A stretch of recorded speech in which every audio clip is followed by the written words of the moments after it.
Hi everyone, in this video I am going to show you how to install Temu on Android. So let's get started. First of all, swipe down from the home screen to open the app door, then swipe right or left to find the Play Store app. Once you found them, tap to open it. After open the Play Store, make sure to your phone is connected to Wi-Fi or mobile data. Also log into your Google account.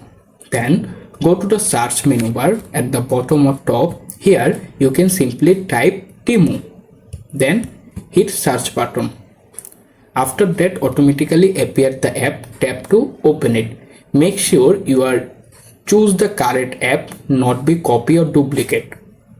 If you found the correct app, tap to open it. Then look for the install button here, click on it and wait to complete the installation. This process is work for your various internet connection.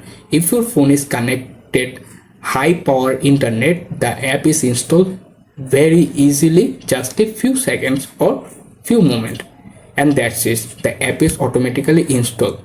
To open it, tap on the open button, or if you find the app on your app door, don't panic. Simply return to home screen, go to the app door again, find the Temu app.